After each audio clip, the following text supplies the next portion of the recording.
ఆత్మీయ బంధువులకు నమస్కారము. మనం ఇవాళ బాబూజీ మహారాజ్ గారి సత్యోదయం అనేటువంటి పుస్తకంలోని జీవిత లక్ష్యము అనేటువంటి అధ్యాయంలోని మరికొన్ని విషయాల్ని మనము తెలుసుకుందాం. ముక్తి కంటే తక్కువైనది ఏదియూ మన గమ్యముగా గైకొన వీలు లేదు. అట్టి ముక్తి అయినను జీవిత చరమ గమ్యముగా గల వారిని మనము కొలది మందిని మాత్రమే కందుము. ఈ గమ్యము ఆధ్యాత్మిక పురోగమనమును నందు ప్రథమ సోపానము మాత్రమే. ఈ దశ కంటే మనము క్రిందన్నచో జీవిత సమస్య ఏమాత్రం పరిష్కారము కాకుండును. ముక్తి వలదని వారు కొందరున్నారు.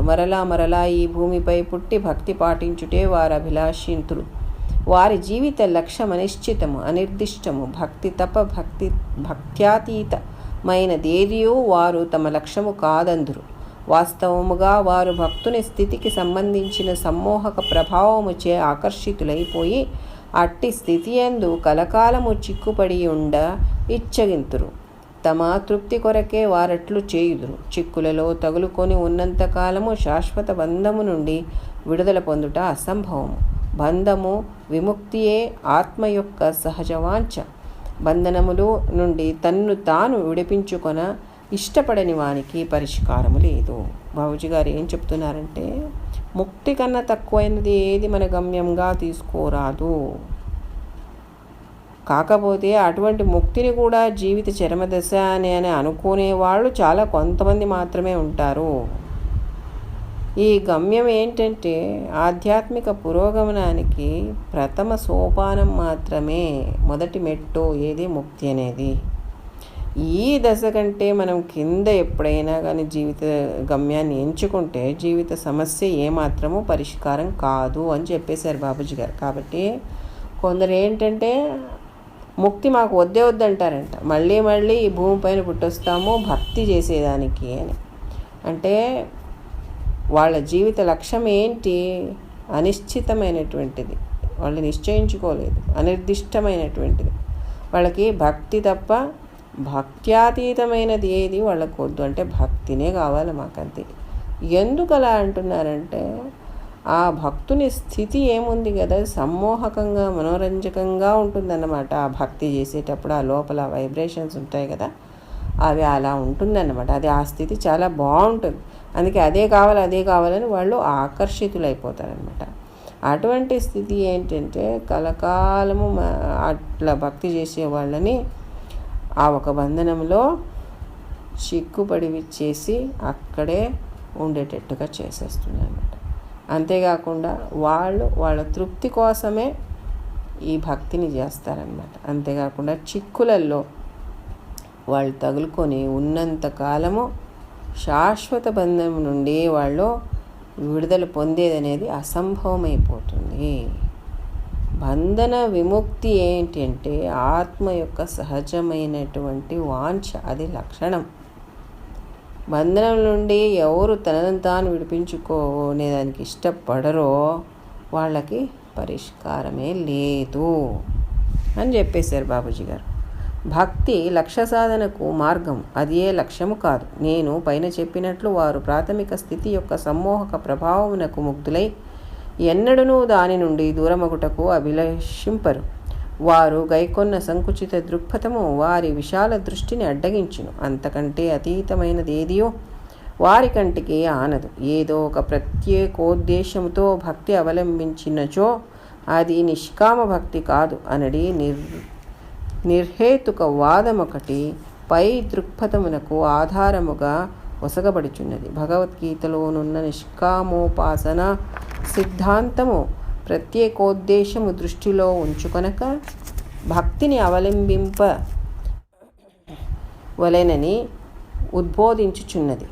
ఏదేని ప్రాపంచిక వస్తువు మీదనో లౌకిక కాంక్షాప్రాప్తి మీదనో దృష్టి నిలుపక భక్తి సాధన సాగించవలెనని దాని అర్థము. అంతేకాని జీవిత లక్ష్యముపై మనస్సు లగ్నము చేయుట నది ఆటంకపరచదు. బాబూజీ గారు ఏం చెప్తున్నారంటే భక్తి లక్ష్య సాధనకు మార్గమే. అంటే మనము భగవంతుని ప్రాప్తి చేయాలి కాబట్టి భక్తి అనేది అదొక లక్ష్య సాధనకు మార్గం, అంతేగాని అది లక్ష్యము కాదు.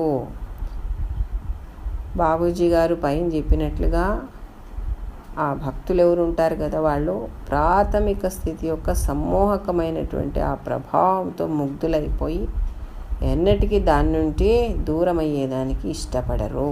అంటే భక్తి వదిలిపెట్టేదానికి ఇష్టపడరు. వాళ్ళు ఏం తీసుకున్నారు కదా, ఈ సంకుచితమైనటువంటి దృక్పథం, ఈ దారిలో వాళ్ళు నడుస్తున్నారు కదా, అది వాళ్ళ ఒక విశాలమైనటువంటి దృష్టిని అడ్డగించేస్తుంది. అంతకంటే అతీతమైనటువంటిది ఏది వాళ్ళకి కనిపించదు. ఏదో ఒక ప్రత్యేకోద్దేశంతో, అంటే ప్రత్యేకమైనటువంటి ఉద్దేశంతో భక్తి అవలంబించినారంటే అది నిష్కామ భక్తి కాదు అనేటువంటి ఇంకొక నిర్హేతుక వాదం ఒకటి.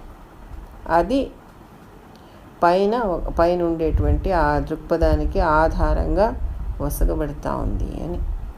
అంటే భగవద్గీతలో నిష్కామ కర్మ, నిష్కామ భక్తి అని చెప్పారనమాట. దానికి ఆ సిద్ధాంతానికి ఏం చెప్తున్నారు శ్రీకృష్ణుడు అంటే, ప్రత్యేకమైనటువంటి ఉద్దేశం దృష్టిలో ఉంచుకోకుండా, అంటే ప్రాపంచికమైనటువంటి వేటిని ఆశించకుండా కేవలం భగవంతుడి గురించి చేసేటువంటి భక్తి ఏముంది కదా, అది నిష్కామ భక్తి. దాన్నే అవలంబించాలా. ఏదైనా ప్రాపంచిక వస్తువు మీదనో లౌకిక ఒక ఆకాంక్ష ప్రాప్తి చేసేదానికి దృష్టి పెట్టి భక్తి సాధన చేస్తే దానికి అర్థమే లేదు. కాబట్టి ఎటువంటి ప్రాపంచిక వస్తువుల మీద దృష్టి నిలపకుండా కేవలం భగవంతుడిని పొందాలనే దానికి భక్తి చేస్తే అప్పుడు అది నిష్కామ భక్తి అవుతుంది. అంతేకాకుండా జీవిత లక్ష్యంపై మనస్సు లగ్నం చేసేదానికి అది ఆటంకం పరచదు. అటువంటి భక్తి పురోగాములకు వారికి అది అత్యంత ఆవశ్యకం. జీవిత లక్ష్యమనగా మనము చేరవలసిన అంతిమ స్థానమే కానీ ఇతరము కాదు. వేరు మాటలతో చెప్పవలెనన్నా అది మన మాతృభూమి యొక్క పూర్వస్మృతి లేదా మనము చిట్ట చివరకు చేరుకోవలసినట్టి ఇప్పటి స్థూల అస్తిత్వము యొక్క ఆదిమ స్థితి. మనము గమ్యస్థానమును గురించిన భావమునే మనస్సునందు సజీవముగా ఉంచుకొందుము. దానికై భక్తిని విద్యుక్త ధర్మముగా మాత్రమే సాధన చేతుము. ధర్మాచరణము ధర్మము కొరకే అనునది నిస్సంశయముగా నిష్కామ కర్మ. మన జీవిత లక్ష్యమును అవగాహన చేసుకొనటం మన విద్యుక్త ధర్మము. ఇప్పుడు ఎవరైతే పురోగతి చెందుతున్నారంటే ముందుకు అభివృద్ధి చెందుతున్నారో వాళ్ళకి అత్యంత ఆవశ్యకమైనటువంటిది జీవిత లక్ష్యము.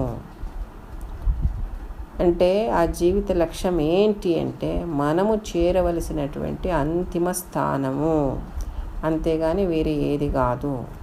వేరే మాటలో చెప్పాలంటే ఏంటంటే అది మన మాతృభూమి యొక్క పూర్వస్మృతి లేదా మనము చిట్ట చివరకు చేరుకోవాల్సినటువంటి ఇప్పటి స్థూల అస్తిత్వం యొక్క ఆదిమ స్థితి.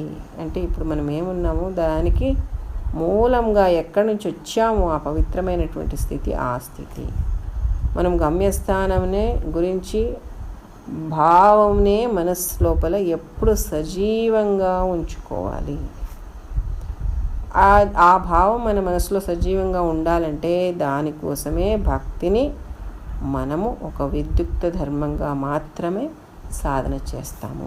ధర్మాచరణము ధర్మము కొరకే అనున్నది నిస్సందేహముగా నిష్కామ కర్మ అని చెప్పినారు బాబూజీ గారు. అంటే ఇప్పుడు మన ధర్మం ఏంటి? భగవంతుణ్ణి పొందడం, భగవంతుని ప్రాప్తి. దానికి ఇంకొక ధర్మాన్ని ఆచరించాలి, అదేంటి? భక్తి అనేది. కాబట్టి భగవంతుణ్ణి పొందేదానికి భక్తి, కానీ భక్తినే జీవిత లక్ష్యం కాదు. మన జీవిత లక్ష్యంను మనము అవగాహన చేసుకొని దాన్నే దృష్టిలో పెట్టుకొని ఉండేదే ఏంటంటే మన విద్యుక్త ధర్మము అని బాబూజీ గారు చెప్పారు. నేనిప్పుడు మన జీవిత లక్ష్యము ఏదై ఉండవలేనను అంశమునకు వత్తును.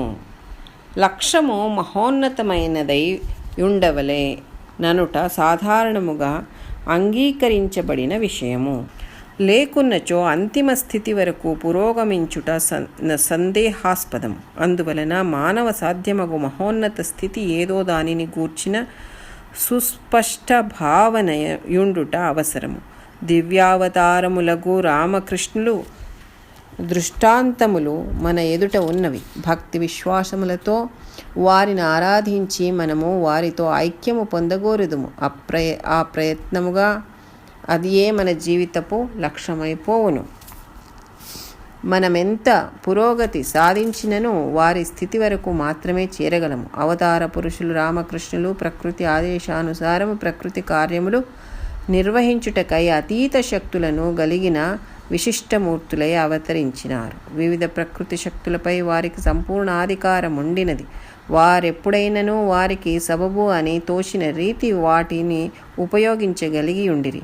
వారు నెరవేర్చవలసిన పనితీరును అనుగుణముగా వారి కార్యకలాపములు పరిమితమై ఉండేటివి. వారు మహామాయ అను పరిధి నుండి అవతరించిరి. అది సూక్ష్మరూపమైన దివ్యశక్తితో కూడిన స్థితి కావున అది మహోత్కృష్ట శక్తి సమన్వితము. అందుమూలముననే వారి జీవిత కాలమున వారి కర్తృత్వము ద్వారా మహోత్కృష్ట ఫలితములు అనుభూతములయ్యెను.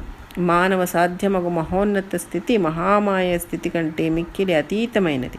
అందుచే అది ఆ స్థితి కంటే మహోన్నతమైనది. పెక్కుమంది పాఠకులకి ఇది ఆశ్చర్యజనకము కావచ్చును గాని ఇది సందేహాతీతమగు సత్యము.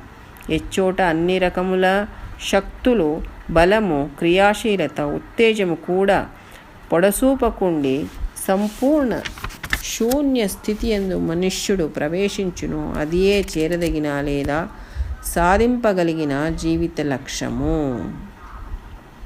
బాబూజీ గారు ఏం చెప్తున్నారంటే, ఇప్పుడు నేను జీవిత లక్ష్యం గురించి చెబుతున్నానయ్యా, అది ఏం ఉండాలి అనేది ఆ అంశానికి వస్తున్నాను. మన జీవిత లక్ష్యం ఎప్పుడూ మహోన్నతమైనదై ఉండాలి. ఇది సాధారణంగా అందరూ అంగీకరించేటువంటి విషయమే. లేకపోతే ఏమైపోతుంది, అంతిమ స్థితి వరకు మనము వెళ్ళడానికి సాధ్యమవ్వదు. కాబట్టి మానవుడు సాధ్యమయ్యేటువంటి మహోన్నత స్థితి ఏదో దాన్ని గూర్చి మన మనస్సు లోపల ఎప్పటికీ స్పష్టమైనటువంటి ఒక భావన ఉండాలి.